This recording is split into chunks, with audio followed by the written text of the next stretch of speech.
সূরা আস-সাফফাত মক্কায় অবতীর্ণ। আয়াত ১৮২, রুকু ৫। বিসমিল্লাহির রহমানির রহিম। শপথ সেসব ফেরেশতার যারা সারিবদ্ধভাবে দাঁড়িয়ে থাকে। শপথ সেসব ফেরেশতার যারা সজোরে ধমক দেয়। শপথ সেসব ফেরেশতার যারা সদা আল্লাহর কিতাব তেলাওয়াত করে। অবশ্যই তোমাদের মাবুদ হচ্ছেন একজন। তিনি আসমানসমূহ, জমিন ও এ দুয়ের মাঝখানে অবস্থিত সব কিছুর রব। তিনি রব সূর্যোদয়ের স্থান পূর্বাচলের। অবশ্যই আমি তোমাদের নিকটবর্তী আসমানকে নয়নাভিরাম নক্ষত্র রাজি দ্বারা সুসজ্জিত করে রেখেছি। তাকে আমি হেফাজত করেছি প্রত্যেক নাফরমান শয়তান থেকে। ফলে তারা ঊর্ধ্ব জগতের কিছুই শুনতে পায় না। কিছু শুনতে চাইলেই প্রত্যেক দিক থেকে তাদের উপর উল্কা নিক্ষিপ্ত হয়।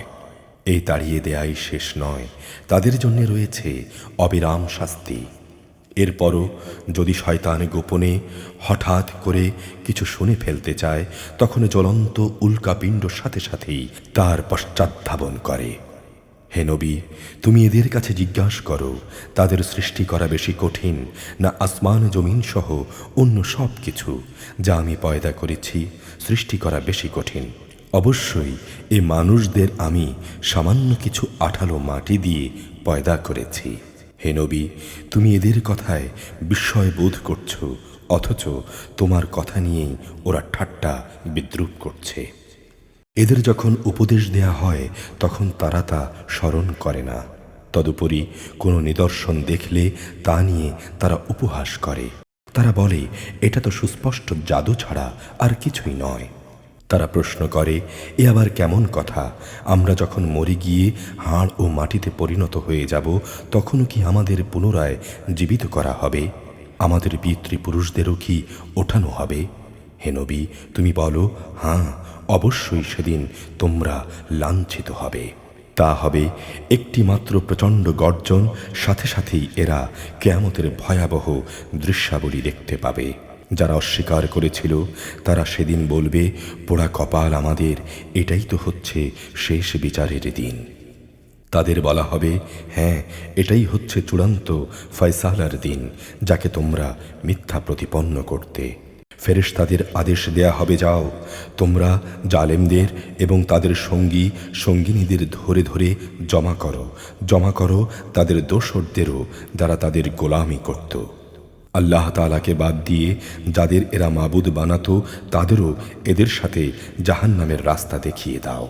হ্যাঁ, তাদের একটুখানি দাঁড় করাও, অবশ্যই তাদের কিছু জিজ্ঞাসা করা হবে। এ কি হলো তোমাদের? জবাব দেওয়ার সময় তোমরা আজ একে অপরকে সাহায্য করছো না যে, বরং আজ দেখছি এরা সত্যি সত্যি এক একজন আত্মসমর্পণকারী বনে গেছে। এ সময় তারা একে অপরের দিকে মুখ করে পরস্পরকে জিজ্ঞাসাবাদ করতে থাকবে। দুর্বল দলটি শক্তিশালী দলকে বলবে, তোমরাই তো তোমাদের ক্ষমতা নিয়ে আমাদের কাছে আসতে। তারা বলবে, আমাদের দোষারোপ করছো কেন? তোমরা তো আদৌ আল্লাহতে বিশ্বাসী ছিলে না। তোমাদের উপর আমাদের কোনো জবরদস্তিমূলক কর্তৃত্ব তো ছিল না, বরং তোমরা নিজেরাই ছিলে মারাত্মক সীমালঙ্ঘনকারী। এ সময় তারা বলবে, আজ আমাদের উপর আমাদের মালিকের ঘোষণাই সত্য হয়েছে। আজ আমরা উভয়ই জাহান্নামের শাস্তি আস্বাদনকারী হব। আমরা আসলেই সেদিন তোমাদের বিভ্রান্ত করেছিলাম, আমরা নিজেরাও ছিলাম বিভ্রান্ত। অবশ্যই সেদিন তারা সবাই এই আযাবে সমভাগী হবে। আমি অবশ্যই নাফরমান লোকদের সাথে এই ধরনের আচরণ করি। এরা এমন বিদ্রোহী ছিল, যখন এদের বলা হতো আল্লাহ তাআলা ছাড়া অন্য কোনো মাবুদ নেই, তখন তারা অহংকার করত। এরা বলতো, আমরা কি একজন পাগল কবিয়ালের কথায় আমাদের মাবুদদের আনুগত্য ছেড়ে দেব?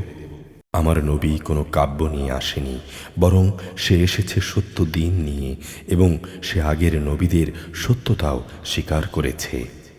হে অপরাধীরা, তোমাদের আজ অবশ্যই জাহান্নামের ভয়াবহ আযাব ভোগ করতে হবে। তোমরা যা কিছু দুনিয়ায় করতে, এখানে তোমাদের কেবল তারই প্রতিফল দান করা হবে। তবে আল্লাহ তাআলার নিষ্ঠাবান বান্দাদের কথা আলাদা। তাদের জন্য আল্লাহ তাআলার সুনির্দিষ্ট রিজিকের ব্যবস্থা থাকবে। সেখানে থাকবে রকমারি ফলমূল, তদুপরি তারা হবে মহাসম্মানে সম্মানিত। নিয়ামতে ভরপুর জান্নাতে তারা অবস্থান করবে। তারা পরস্পর মুখোমুখি হয়ে মর্যাদার আসনে সমাসীন থাকবে। ঘুরে ঘুরে বিশুদ্ধ সুরা তাদের পরিবেশন করা হবে। শুভ্র সমুজ্জ্বল যা হবে পানকারীদের জন্যে সুস্বাদু। তাতে মাথা ঘোরানির মতো ক্ষতিকর কিছু থাকবে না এবং তার কারণে তারা মাতালও হবে না। তাদের সাথে আরও থাকবে সলজ্জ নম্র ও আয়তলোচনা তরুণীরা। তারা যেন সযত্নে লুকিয়ে রাখা ডিমের মতো উজ্জ্বল গৌরবর্ণের সুন্দরী। অতঃপর এরা একজন আরেকজনের দিকে ফিরে নিজেদের অবস্থা জিজ্ঞেস করবে। এ সময় তাদের মাঝ থেকে একজন বলে উঠবে, হ্যাঁ, দুনিয়ার জীবনে আমার একজন সাথী ছিল, যে আশ্চর্য হয়েই আমাকে বলতো, তুমিও কি কিয়ামত বিশ্বাসীদের একজন? তুমিও কি বিশ্বাস করো যে আমরা যখন মরে যাব এবং যখন হাড্ডি ও মাটিতে পরিণত হয়ে যাব, তখন আমরা পুনরুত্থিত হব এবং আমাদেরকে আমাদের কাজকর্মের প্রতিফল দেয়া হবে? এ সময় তাদের বলা হবে, আচ্ছা, তোমরা কি একটু উঁকি দিয়ে তোমাদের সে সাথীকে এক নজর দেখতে চাও? অতঃপর সে তাকে দেখতে পাবে জাহান্নামের ঠিক মাঝখানে। তাকে আযাবে জ্বলতে দেখে সে বলবে, আল্লাহ তাআলার কসম, দুনিয়াতে তুমি তো আমাকে প্রায় ধ্বংসই করে ফেলেছিলে। আমার উপর আমার মালিকের অনুগ্রহ না থাকলে আমিও আজ তোমার মতো আযাবে গ্রেফতার হওয়া এ লোকদের দলে সামিল থাকতাম। হ্যাঁ, এখন তো আমাদের আর মৃত্যু হবে না। তবে আমাদের প্রথম মৃত্যুর কথা আলাদা। এখন তো আমাদের আর কোনো রকম আযাব দেয়া হবে না। অবশ্যই এটা হচ্ছে এক বড় ধরনের সাফল্য। এই ধরনের মহা সাফল্যের জন্যে কর্ম সম্পাদনকারীদের অবশ্যই কাজ করা উচিত। বলো, আল্লাহর বান্দাদের জন্যে এ মেহমানদারি ভালো না আযাবের জাক্কুম বৃক্ষ ভালো? জালেমদের জন্যে আমি তাকে বিপদস্বরূপ বানিয়ে রেখেছি। মূলত তা হচ্ছে এমন একটি গাছ যা জাহান্নামের তলদেশ থেকে উদ্গত হয়। তার ফলগুলো এমন বিশ্রী মনে হবে, তা বুঝি এক একটা শয়তানের মাথা। যারা জাহান্নামের অধিবাসী তারা অবশ্যই এ থেকেই ভক্ষণ করবে এবং এ দিয়েই তারা তাদের পেট ভর্তি করবে। অবশ্যই পান করার জন্যে তাদের ফুটন্ত পানি ও পুঁজ মিলিয়ে দেয়া হবে। তারপর নিঃসন্দেহে তাদের প্রত্যাবর্তন স্থল হবে অতলান্ত জাহান্নামের দিকে। নিঃসন্দেহে তারা তাদের মাতা পিতাকে গোমরাহ হিসেবে পেয়েছে। তারপরেও তারা তাদের গোমরাহ মাতা পিতাদের পদাঙ্ক অনুসরণ করেছে। তাদের আগে তাদের পূর্ববর্তীদের অধিকাংশ লোকও এভাবে গোমরাহ হয়ে গিয়েছিল। তাদের মধ্যেও আমি সতর্ককারী নবী পাঠিয়েছিলাম। অতএব হে নবী, তুমি একবার চেয়ে দেখো যাদের সতর্ক করা হয়েছিল তাদের কি ভয়াবহ পরিণাম হয়েছে। অবশ্য আল্লাহ তাআলার নিষ্ঠাবান বান্দাদের কথা আলাদা, তারা আযাব থেকে নিরাপদ। নূহ নবীও আমাকে ডেকেছিল, তার জন্যে কত উত্তম সাড়াদানকারী ছিলাম আমি। তাকে এবং তার পরিবার পরিজনদের আমি এক মহা সংকট থেকে উদ্ধার করেছি। তার বংশধরদের আমি দুনিয়ায় অবশিষ্ট রেখে দিয়েছি। অনাগত মানুষের মাঝে আমি তার উত্তম স্মরণ অব্যাহত রেখেছি। সৃষ্টিকুলের মাঝে নূহের উপর সালাম বর্ষিত হোক। অবশ্যই আমি এভাবে সৎ কর্মপরায়ণদের পুরস্কৃত করি। নিঃসন্দেহে সে ছিল আমার মোমেন বান্দাদের অন্যতম। অতঃপর তার জাতির অবশিষ্ট সকলকে আমি বন্যার পানিতে ডুবিয়ে দিয়েছি। নূহের পথ অনুসারী দলের মাঝে ইব্রাহিমও ছিল একজন। যখন সে বিশুদ্ধ মনে তার মালিকের কাছে হাজির হয়েছিল, যখন সে তার পিতা ও তার জাতিকে জিজ্ঞেস করেছিল, আচ্ছা, তোমরা সবাই এসব কিসের পূজা করছো? তোমরা কি আল্লাহকে বাদ দিয়ে মন গড়া মাবুদ্দেরই পেতে চাও? বলো, এ সৃষ্টিকুলের মালিক সম্পর্কে তোমাদের ধারণা কি? অতঃপর সে একবার সত্যের সন্ধানে তারকারাজের দিকে তাকালো। অতঃপর সে বলল, সত্যি আমি অসুস্থ। লোকেরা তার থেকে নিরাশ হয়ে সবাই চলে গেল। পরে সে চুপি চুপি তাদের দেবতাদের মন্দিরের কাছে গেল এবং তামাশাচ্ছলে বলল, কি ব্যাপার, এত প্রসাদ পড়ে আছে, তোমরা খাচ্ছ না যে? এ কি হলো তোমাদের? তোমরা কি কথাও বলো না? অতঃপর সে ডান হাত দিয়ে ওদের উপর সবলে আঘাত হানল। লোকেরা তখন দৌড়াতে দৌড়াতে তার দিকে ছুটে এলো। তাকে জিজ্ঞেস করলে সে বলল, তোমরা কি এমন কিছুর পূজা করো যাদের তোমরা নিজেরাই খোদাই করে নির্মাণ করো? অথচ আল্লাহ তাআলাই তোমাদের সৃষ্টি করেছেন এবং সৃষ্টি করেছেন তোমরা যা কিছুকে মাবুদ বানাও তাদেরও। এই কথা শুনে তারা বলল, তার জন্যে একটি অগ্নিকুণ্ড প্রস্তুত করো, অতঃপর জ্বলন্ত আগুনে তাকে নিক্ষেপ করো। তারা এর মাধ্যমে আসলে তার বিরুদ্ধে একটা ষড়যন্ত্র আঁটতে চেয়েছিল, কিন্তু আমি তাদের চক্রান্ত ব্যর্থ ও হীন করে দিলাম। সে বলল, আমি এবার আমার মালিকের দিকে বেরিয়ে পড়লাম, অবশ্যই তিনি আমাকে সঠিক পথে পরিচালিত করবেন। অতঃপর সে দোয়া করল, হে আমার রব, তুমি আমাকে নেককারদের মধ্য থেকে একটি সন্তান দান করো। এরপর আমি তাকে একজন ধৈর্যশীল পুত্রের সুসংবাদ দিলাম। সে যখন তার পিতার সাথে দৌড়াদৌড়ি করার মতো বয়সের অবস্থায় উপনীত হল, তখন সে একদিন ছেলেকে বলল, হে বৎস, আমি স্বপ্নে দেখি আমি যেন তোমাকে জবাই করছি। বলো, এ ব্যাপারে তোমার অভিমত কি? সে বলল, হে আমার স্নেহপরায়ণ আব্বাজান, আপনাকে যা আদেশ করা হয়েছে আপনি তা পালন করুন। ইনশাআল্লাহ আপনি আমাকে ধৈর্যশীলদের মাঝে পাবেন।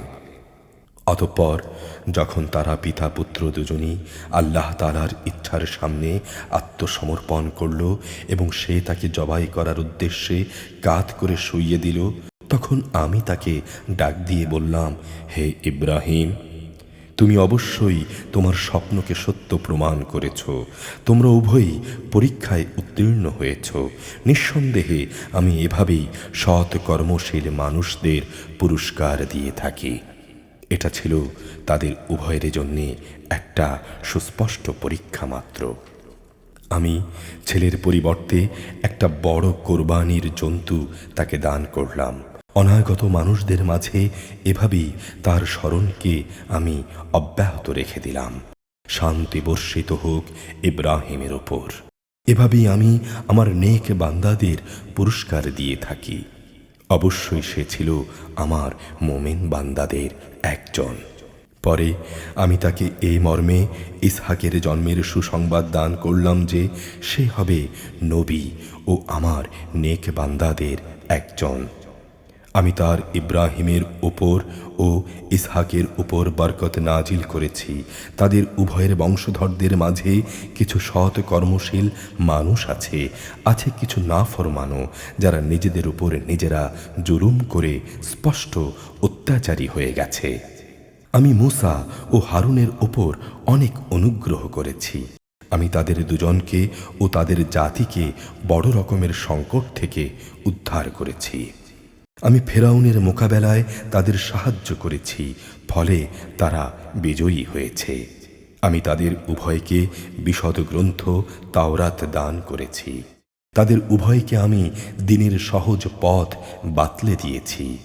আমি তাদের উভয়ের উত্তম স্মরণকে পরবর্তী মানুষদের মাঝে অব্যাহত রেখেছি। সালাম বর্ষিত হোক মূসা ও হারুনের উপর। অবশ্যই আমি এভাবে নেককার লোকদের পুরস্কার দিয়ে থাকি। অবশ্যই এরা দুজন ছিল আমার মোমেন বান্দাদের অন্তর্ভুক্ত। আমার বান্দা ইলিয়াসও ছিল রসুলদের একজন। যখন সে তার জাতিকে বলেছিল, তোমরা কি আল্লাহ তাআলাকে ভয় করবে না? তোমরা কি বাল ও দেবতাকে ডাকতে থাকবে এবং আল্লাহ তাআলা যিনি শ্রেষ্ঠ স্রষ্টা তাকে এভাবেই পরিত্যাগ করবে? আল্লাহ তাআলা যিনি তোমাদের রব, রব তোমাদের পূর্ববর্তী বাপ দাদাদেরও। কিন্তু তারা তাকে মিথ্যাবাদী সাব্যস্ত করল। অতঃপর তাদের অবশ্যই দণ্ড ভোগ করার জন্য হাজির করা হবে। তবে আল্লাহ তাআলা নিষ্ঠাবান বান্দাদের কথা আলাদা।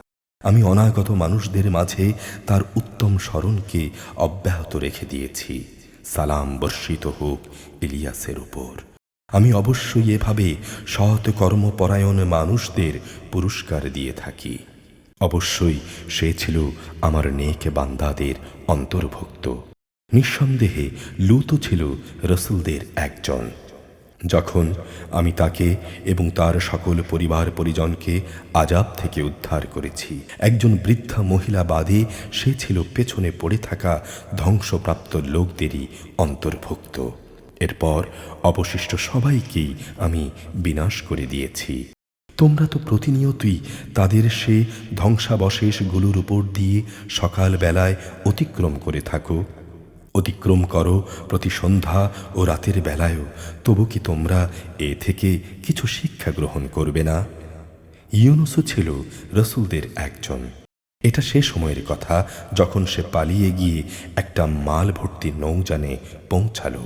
নৌকাটি অচল হয়ে যাওয়ায় আরোহীদের মাঝে অলক্ষণে ব্যক্তিকে লটারির মাধ্যমে তা পরীক্ষা করা হলো এবং ফলাফল অনুযায়ী সেই ইউনুসই দোষী সাব্যস্ত হলো।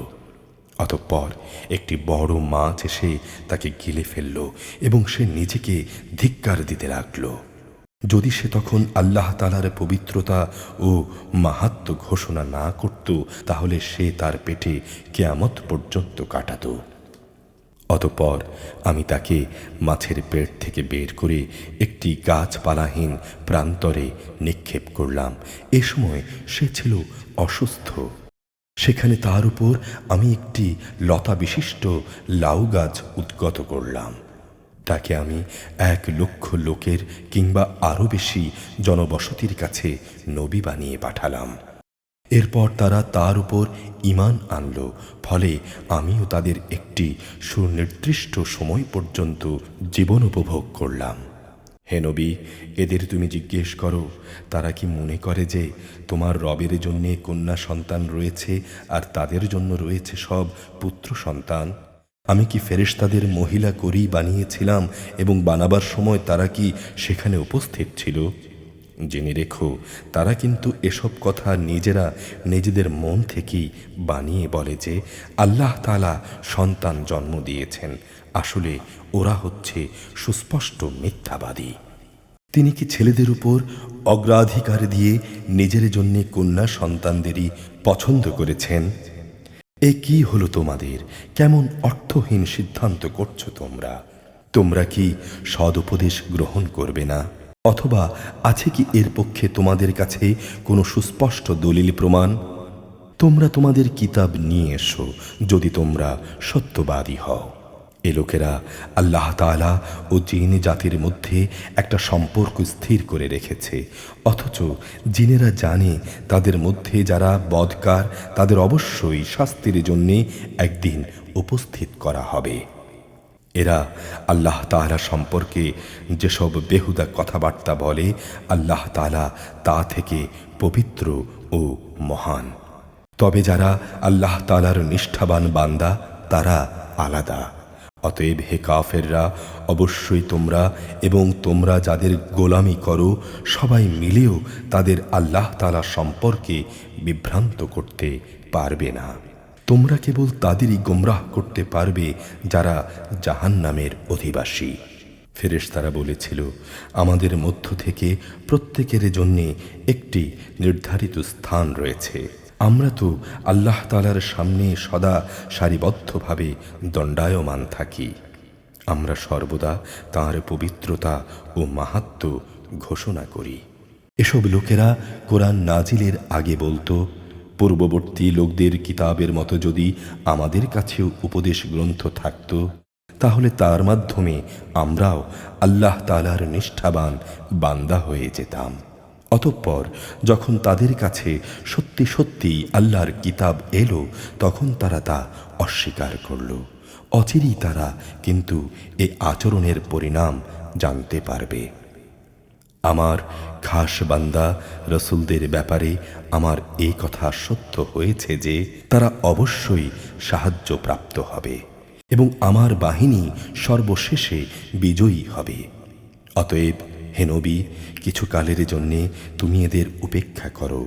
তুমি তাদের অবস্থা পর্যবেক্ষণ করতে থাকো, অচিরেই তারা বিদ্রোহের পরিণাম দেখতে পাবে। এরা কি সত্যি আমার আযাব ত্বরান্বিত করতে চায়? যাদের সতর্ক করা হয়েছিল তাদের আঙিনায় যখন শাস্তি নেমে এলো, তখন এই গজবের সকালটা তাদের জন্যে কত মন্দ ছিল। অতএব হে নবী, কিছুকালের জন্য তুমি এদের উপেক্ষা করো। তুমি শুধু ওদের পর্যবেক্ষণই করে যাও, শীঘ্রই ওরা সত্য প্রত্যাখ্যানের পরিণাম প্রত্যক্ষ করবে। তোমার মালিকের মহান সত্তা, তারা তাঁর সম্পর্কে যা কিছু কথা বলে তিনি তা থেকে পবিত্র। শান্তি বর্ষিত হোক রসুলদের উপর। সমস্ত প্রশংসা সৃষ্টিকুলের মালিক আল্লাহ তাআলার জন্যে।